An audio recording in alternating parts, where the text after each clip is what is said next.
ملے، فلموں میں مفت کام کرتا رہا، دھوپ میں کھڑا رہا، تو اس کو 1 سال بعد بھاگ جانا چاہیے تھا وہاں سے. کیوں وہ ٹکر مارتا رہا؟ کلرک بھرتی ہو جاتا کسی جگہ، CSS کا امتحان دیتا، 17 گریڈ میں چلا جاتا، کچھ بھی کر لیتا، دکان کھول لیتا چھوٹی سی اور اس میں کامیاب ہو جاتا. لیکن وہ کیا چیز ہے کہ جس نے اس کو ایور نیوز اسٹوڈیو کے سامنے 15 سال تک بارش میں، دھوپ میں، سردی میں، گرمی میں، اور اس کو رکھا. بچے چھوڑ گئے، والدین چھوڑ گئے، سب دوست چھوڑ گئے، اس کو غریب ہو گیا، فقرا ہو گیا، پیدل چلتا رہا، جوتے پھٹ گئے، ٹھیک ہے. لیکن وہ کیا چیز تھی جس نے اس کو 15 سال تک وہاں بٹھائے رکھا؟ ہم سب کہیں گے کہ بیوقوف آدمی ہے، اپنا وقت ضائع کر رہا ہے، اس سے اچھا تھا کہ آلو چھولے کی ریڈی لگا لیتا. لیکن وہ بیوقوف نہیں ہے، اس نے اپنے ٹیلنٹ کو پہچان لیا تھا. وہ جو پہچان ہے اس نے اس کو اتنی زیادہ سیٹسفیکشن دی کہ اس کو کوئی دکھ نہیں لگ رہا تھا. میرا یہ آنے کا مقصد یہ ہے کہ جب آپ اپنے ٹیلنٹ کو پہچان جائیں گے تو آپ کو بے روزگاری تکلیف نہیں دے گی کبھی بھی. آپ کو خوشی محسوس ہوگی، آپ سمجھیں گے کہ مجھے کوئی پیسہ نہیں ملا لیکن میں نے کنٹریبیوٹ کیا، میں نے کام کیا.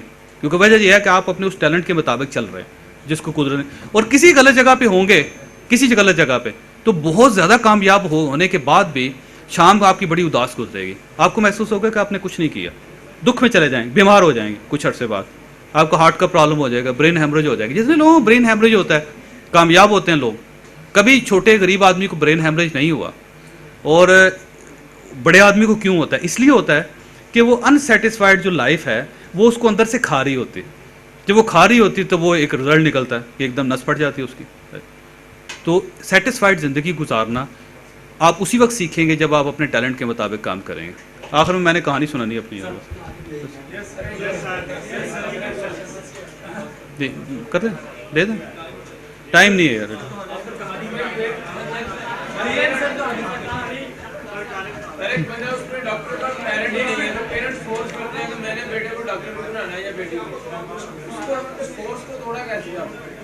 دیکھو اگر آپ اپنے ٹیلنٹ کو پہچان جاؤ گے نا تو آپ کا ابا روز جوتے مارے گا تو آپ کو جوتے کھانے میں بڑا مزہ آئے گا. Simple, very simple. نہیں برا لگے، برا نہیں لگے. یہ وہ چیز ہے جب آپ اپنے ٹیلنٹ کے مطابق زندگی گزار رہے ہوتے ہیں نا تو آپ کو یہ ذہن میں رکھیں کہ کوئی دکھ آپ کو دکھ محسوس نہیں ہوتا. Very simple. اور جب آپ کو دکھ محسوس ہو رہا ہو ایک کام کرتے ہوئے تو اس کا مطلب آپ کے ٹیلنٹ نہیں ہے وہ.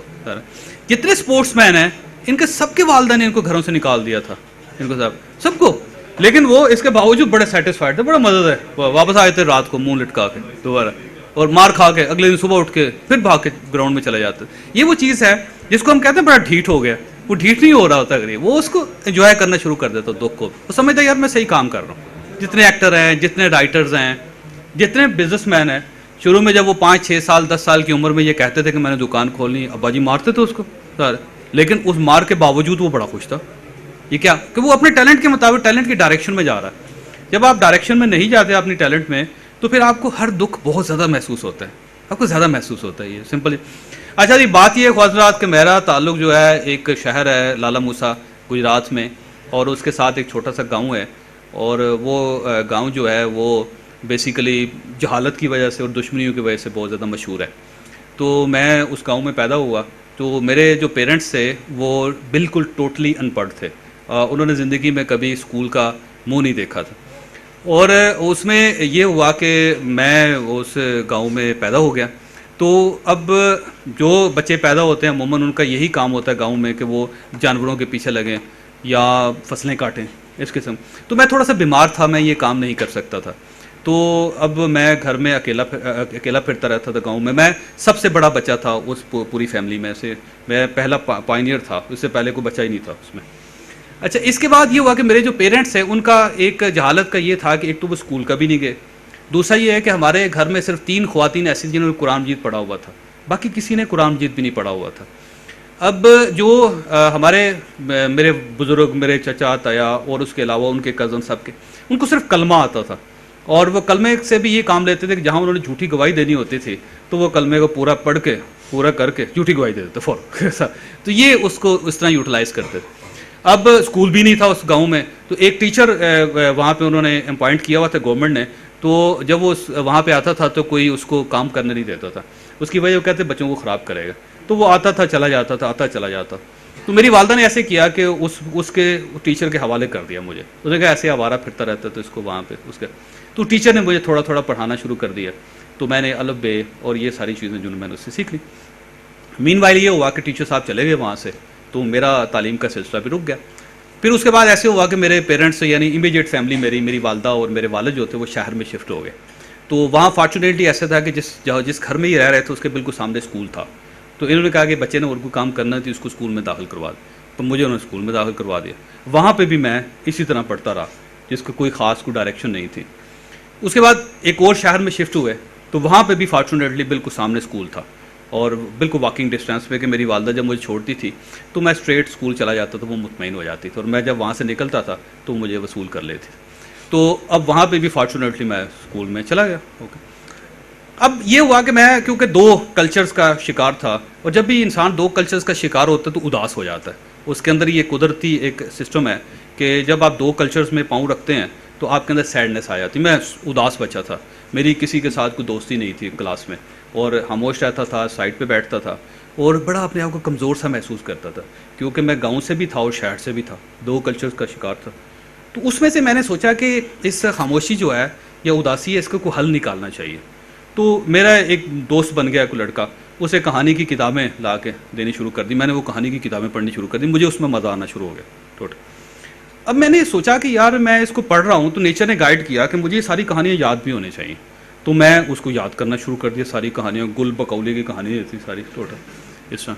اچھا مین والے ایسے ہوا کہ وہ زیادہ پڑھنے کی وجہ سے نا، غلط پوسچر میں پڑھنے کی وجہ سے میری آنکھیں خراب ہو گئی اور اینک لگنی تھی. اب 8ویں کلاس میں تھا تو میرے پیرنٹس جو تھے وہ اس چیز کو ایکسیپٹ کرنے کے لیے تیار نہیں تھے کہ کسی بچے کی نظر خراب ہو سکتی. انہوں نے کہا نہیں، اس کو اینک لگانے کا شوق ہے سارا ٹوٹل. تو میں جب بھی کہتا تو وہ مجھے مارتے تھے، کہتے نہیں یہ کیسے ہو سکتا. ٹھیک. اچھا ایک تو یہ ہوا. پھر میں گجرات گیا خود زندگی میں پہلی مرتبہ، اور وہاں سے میں نے اینک لی، اینک لگوائی اپنی پاکٹ منی سے پیسے اکٹھے کر کے. اب میں اینک یہ لگاتا تھا کہ میں جب گھر آتا تھا تو اس کو اپنے جیومیٹری باکس میں بند کر دیتا، چھپا دیتا تھا، اور جب میں باہر نکلتا تھا تو میں اس کو استعمال. میں 6-7 سال اینک اس طرح استعمال کرتا رہا کیونکہ میری فیملی جو ہے یہ ایکسیپٹ کرنے کے لیے تیار نہیں تھی کہ کسی بچے کی نظر بھی خراب ہو سکتی. مین وائل کسی میرے والدین کو یہ کسی نے بتا دیا کہ یہ کہانیاں کی کتابیں جو پڑھ رہا ہے ساری خراب ہوتی ہیں، غلط ہوتی ہیں، تو اس کے اخلاق کو بچایا جائے. تو اب ہوتا یہ تھا کہ مجھے پیسے وہ بہت زیادہ دیتے تھے کہ خوشحال لوگ تھے بہت میرے پیرنٹس. تو میں جتنی کتابیں خریدتا تھا تو اس میں انہوں نے ایک سائز متعین کیا کہ جو بڑے سائز ہے A4 سائز جس کو کہتے ہیں وہ اچھی کتاب ہے، وہ سلیبس کی کتاب. جس کا سائز چھوٹا ہے وہ خراب ہے سارے. تو وہ سائز کی بیس پہ وہ فوراً اندازہ لگاتے، صبح وہ بیگ نکالتے اور اس میں جتنی چھوٹی کتابیں ہوتی تھیں ان کو جلا دیتے اور جو بڑی کتابیں ہوتی تھیں ان کو رہنے دیتے. اب اس میں بے شمار جو جن کو ہم خلاصے کہتے ہیں یا اس قسم کی کتابیں ہوتی ہیں جو کی بکس ہوتی ہیں ساتھ، تو وہ ساری جلا دی جاتی تھی. اور میں کہتا رہتا تھا کہ یہ بڑی ٹھیک کتاب ہے، لیکن کوئی مانتے نہیں تو کہتا نہیں یہ کیسے ہو سکتا ہے ٹوٹل. اچھا یہ اب اس کا میں نے حل یہ نکالا تھا کہ میں رات کو موم بتی لگا کے چھپ کے تو میں پڑھتا رہتا کتابیں. اور کلاس میں یہ ہوتا تھا کہ میں بڑی کتاب کے اندر چھوٹی کتاب رکھ کے پڑھتا رہتا، ٹیچر کو پتہ نہیں چلتا، وہ کہتا بڑا معصوم بچہ ہی ٹوٹل. میٹرک تک جو ہے نا میں سارا لٹریچر پڑھ گیا، اور اس میں Russian literature, Tolstoy, Dostoevsky, Chekhov, جو اردو ٹرانسلیشن اس وقت آتی ہوتی تھی، وہ انگلش لٹریچر جس کی ٹرانسلیشن ہوئی تھی کیونکہ میری انگلش اچھی نہیں تھی. اس کی وجہ یہ تھی کہ مجھے انگلش کا ٹیچر ہی نہیں ملا تھا کوئی، ٹل یونیورسٹی کوئی بندہ نہیں تھا، سارے ماشاء اللہ میرے جتنے نالائق تھے. تو میں اس کو جو چیز تھی نا میں ساری کی ساری پڑھ گیا. اچھا وہ پڑھنے میں نا کوئی اسی دوران ایک فوٹوگرافک میموری ڈیولپ ہوگی میری کہ میں پورا یاد کر لیتا تھا. مجھے پوری کتابیں یاد ہو جاتی، آدھی کتابیں میں فر بولنا شروع کر دیتا تھا سارے، کیونکہ اس کو وہ میمورائز کر لیتا تھا چیزوں کو. اب اس کے بعد یہ ہوا کہ میں نے مڈل کر لیا، کوئی پتہ نہیں تھا کون سے سبجیکٹ رکھے. میٹرک کر لیا، کسی نے مجھے گائیڈ نہیں کیا کہ کیا کرنا ہے، کر لیا. اس کے بعد میں نے FSC میں داخلہ لے لیا. FSC میں داخلہ لینے کا یہ تھا کہ میں جب کالج گیا تو میں نے یہ دیکھا کہ کھڑکی کون سی لمبی ہے، تو جس کھڑکی میں لمبی تھی میں اس کے پیچھے کھڑا ہو گیا، اور اس میں مجھے سائنس کے فارم مل گئے اور میں نے سائنس پر کر کے رکھ لیا. اب میرا سائنٹیفک مائنڈ نہیں تھا، میں اس میں فیل ہو گیا بڑا بری طرح. اب میں وہاں سے بھاگا، مجھے لگا کہ کیونکہ میرے پیرنٹس کو یہ ضرور پتہ ہوگا کہ فیل ہونا بری چیز ہے ساری. تو وہاں سے میں لاہور چلا گیا. وہاں سے پھر میں نے آرٹ سبجیکٹ رکھ لیے، آرٹ سبجیکٹ رکھے، اس میں میری پوزیشن آ گئی بورڈ میں. پھر میں نے FC کالج میں داخلہ لے لیا وغیرہ. مختلف سبجیکٹ رکھتا رہا جس میں سے کسی سبجیکٹ کا کسی کے ساتھ کوئی تعلق نہیں ہوتا. لاء کالج پنجاب ہسٹری میں داخلہ لے لیا. اب لاء کا مائنڈ ہی نہیں تھا اور اس میں فیل ہو گیا. یہاں سے میں بھاگ کے باولپور چلا گیا، وہاں میں نے جرنلزم میں داخلہ لے لیا. اب جرنلزم میں بھی میرا کوئی انٹرسٹ نہیں تھا ٹوٹل مکمل طور. اب ایک دن ایسے ہوا کہ وہاں پہ ایک خاتون ٹیچر تھی, اردو پڑھانے کے لیے ہمیں آتی, بوڑھی خاتون تھی ساری ٹوٹل. انہوں نے کسی کتاب کا ریفرنس دیا تو میں نے ان سے کہا جی کہ یہ نہیں ہے, صحیح نہیں ہے. انہوں نے کہا کیوں؟ میں نے کھڑا ہو کے تھوڑا سا میمورائز کیا اور آدھی کتاب سنا دی کھڑے کر. وہ بڑے حیران ہوئے, سب لوگوں نے ایسے مڑ کے دیکھا کہ یہ کیا چیز ہے یار سے ٹوٹل. تو اس کے بعد خاتون وہ مجھے لے گئیں اپنے آفس میں, تو اس نے کہا کہ اس کے علاوہ آپ کو کیا کیا آتا. میں نے کہا جی کوئی مسئلہ نہیں ہے, مجھے بتائیے. بندہ بتائیے ٹالسٹائی پہ, جی بتائیے ٹالسٹائی. اس کی شارٹ سٹوریز میں نے سنانی شروع کر دی ان کو ساری ٹوٹل 200 فیس کی. میں نے کہا جی میں ایڈیٹ, آدھا ایڈیٹ میں آپ کو سنا ٹوٹل. تو وہ بڑے حیران ہوئی کہ اس کی اتنی زیادہ شارپ میموری ہے, اور پھر یہ ریڈنگ اس کی بڑی زبردست ہے. پھر بکس میں سے جو چیزیں اسینس ہوتا ہے اس کا بہت زیادہ انداز ہے. دین اس نے مجھے کہا کہ آپ لٹریچر کی طرف کیوں نہیں آتے. میں نے کہا جی مجھے پتہ نہیں ہے کہ لٹریچر کیا چیز ہوتی. اس نے کہا رائٹنگ کبھی کی ہے. میں نے کہا بالکل نہیں کی. انہوں نے کہا آپ ممتاز مفتی کو جانتے ہیں. میں نے کہا جی میں نے ان کو پڑھا بہت زیادہ. انہوں نے کہا آپ ممتاز مفتی صاحب سے ملیں جا کے کسی دن. تو اس کے بعد بہرحال میں جرنلزم میں آ گیا اور میں نے کام شروع کر دیا. پھر میں ممتاز مفتی صاحب سے اسلام آباد میں ملا. انہوں نے مجھے کہا کہ یار میں انکشاف کرتا ہوں, تو بڑا رائٹر ہے, تمہیں نہیں پتہ اس کا, تو لکھنا شروع کر. بہرحال مفتی صاحب کا جب انتقال ہوا تو اس کے بعد پھر میں نے لکھنا شروع کیا. میں رجسٹ کرتا رہا سر. اب جو آپ سے میں نے بات جو شیئر کر رہا ہوں وہ یہ کر رہا ہوں کہ بیسیکلی میرا ٹیلنٹ جو تھا وہ کتاب تھا. تو اس کتاب نے مجھے اس وقت مجھے بتا دیا تھا کہ میرا ٹیلنٹ کیا ہے, جس وقت دنیا میں کوئی آدمی نہیں جانتا تھا. میں بھی نہیں جانتا تھا کہ میرا ٹیلنٹ کیا ہے. تو جب میں نے اپنے آپ کو ڈسکور کیا تو اس میں پتہ چلا کہ نیچر کا فیصلہ تو بڑا اسٹریٹ تھا. اتنا اسٹریٹ تھا کہ اس نے بہت پہلے ہی مجھے بتا دیا تھا کہ بیسیکلی بک ریڈنگ جو ہے وہی میرا ہابی بھی ہے اور وہی میرا پروفیشن بھی ہے. اور میں نے جتنے کام کرنے ہیں وہ لکھنے اور پڑھنے والے حرف سے اس کا تعلق ہوگا ٹوٹل. تو جب میں نے ڈائریکشن لی اس کے بعد تو میری زندگی بہت آسان ہوگی. سپیڈ بڑی بڑھ گئی کامیابی کی, اور اس کے بعد خوشحالی اس کے ساتھ آ گئی, ایک سیٹسفیکشن آ گئی. آپ سے یہاں آنے کا مقصد یہ تھا, اور یہ ساری کہانی سنانے کا مقصد یہ تھا کہ قدرت کا فیصلہ غلط نہیں ہوتا. وہ آپ کو ڈے 1 سے سگنل دے رہی ہوتی ہے. اور جب آپ ایک غلط پروفیشن میں ہوتے ہیں تو روزانہ دن میں 400 ایسے موقع آتے ہیں جس میں قدرت آپ کو یہ بتاتی ہے کہ it's not your profession and this is your profession, کہ آپ نے یہ کام کرنا ہے. اب ہوتا یہ ہے کہ ہم اس کو اگنور کرتے رہتے ہیں. اس میں بڑے بڑے ایکسیڈنٹ بھی قدرت کرواتی ہے ہمارے, کیا یہ شاید اپنے ڈائریکشنز میں آ جائیں.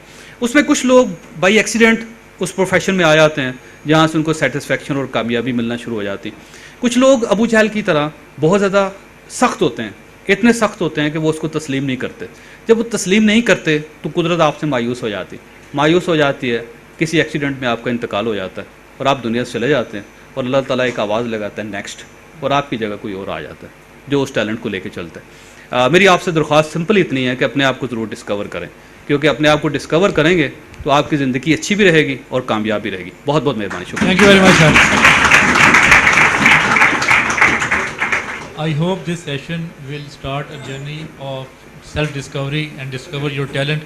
Now I would like to invite Professor Dr. Zafar Iqbal, Acting Rector, to present the souvenir on behalf of Superior University, Superior Group of Colleges. Please welcome Professor Dr. Zafar Iqbal. Bismillah ar-Rahman ar-Rahim. I think this was a very fruitful discussion with Joy Saab. He has told you the philosophy of life. And he was talking about two values. There are two values for human being. One is the world of values, and other is the material world. So it is your choice where you will fit in. Material world میں پیسے کی دوڑ ہے, اور world of values میں انسانیت جو ہے وہ اپنے کو. Thank you very much.